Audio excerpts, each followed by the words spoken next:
OK, alors on vient juste de faire notre page titre, qui est superbe en passant. Et maintenant, il est fort possible qu'à la prochaine page, certains profs vous demandent une table des matières. Et comment faire ça? Ben en fait, la table des matières, là, si notre texte au complet est bien organisé, ce qu'on va voir dans des prochaines vidéos, ça sera très simple de simplement demander à l'ordinateur de la faire pour nous. Et donc, c'est pas quelque chose qu'on crée dès le début. Dès le début, c'est plutôt quelque chose qu'on crée à la toute fin, la table des matières, aussi bizarre que ça puisse sembler, même si ça se retrouve au début du document. Mais la seule chose qu'on peut faire pour l'instant, c'est sur la page ici, on va s'assurer d'être justifié au centre pour mettre le titre, table des matières. Alors, je vais écrire table des matières. Voilà. Vous pouvez le souligner parce que c'est un titre. Vous pouvez le mettre en caractère gras. Moi, je vais juste le souligner comme ça. Et ce que je vais faire ensuite, c'est que je vais juste faire un Enter pour laisser de la place.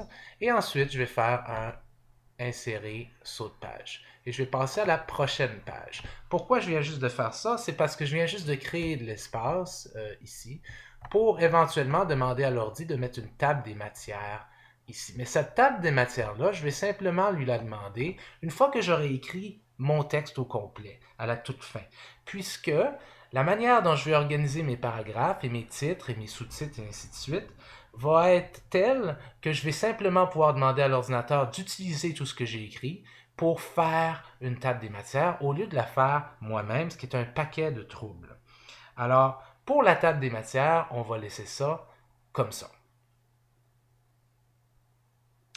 Il n'est pas impossible aussi que certains de vos professeurs vous demandent parfois une liste des tableaux et des figures. Si tel est le cas, eh bien, c'est un peu la même chose. Vous donc être sur une nouvelle page et vous pouvez être centré pour le titre, comme ça ici, là, et vous pouvez écrire liste des tableaux et des figures. Et Enter. Et dans ce cas-ci, maintenant, on pourrait écrire du texte ou mettre des figures, ça dépend. Ça va beaucoup varier selon votre prof et je vous demanderai de vérifier avec votre professeur comment vous voulez qu'il ou elle qu'est-ce qu'elle veut voir là, ou il veut voir en termes de comment sera organisée cette section des listes des tableaux et des figures. C'est très très personnel selon les profs, et il y a même des profs qui ne vous demanderont jamais ça. Alors imaginons que ici, là, on va ignorer ça. Imaginons que ce n'est pas demandé. La prochaine chose qui pourrait vous être demandée, toutefois, ça serait un résumé. Alors on va simplement utiliser cet espace ici pour mettre le résumé. Voilà. Alors le résumé, ça risque de vous être demandé assez souvent. Alors, le résumé, comparativement au restant du texte, lui, va être à simple interligne. Et ici, à partir de maintenant, là, le texte va toujours être justifié à gauche et à droite. Ça veut dire comme ça. Et le résumé, donc, va être à simple interligne.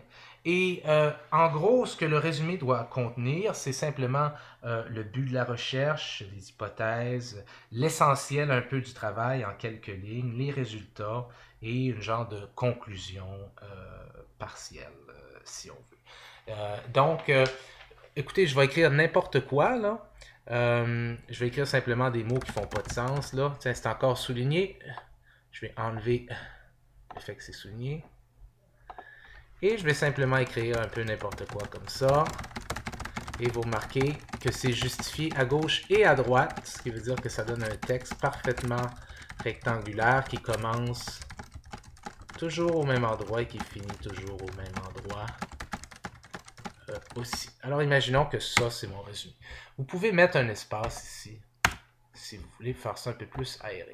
Mais donc, simple interligne, justifie à gauche et à droite. Mon titre, évidemment, est justifié au milieu, mais mon texte est justifié à gauche et à droite. Aucun alinéa, là, comme ça, dans le résumé. Ça n'existe pas, ça, dans les résumés. Juste comme ça.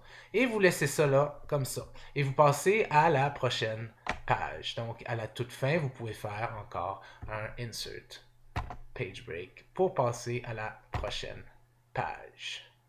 Alors, dans un prochain vidéo, nous allons voir comment on devrait commencer là, à organiser le texte en général.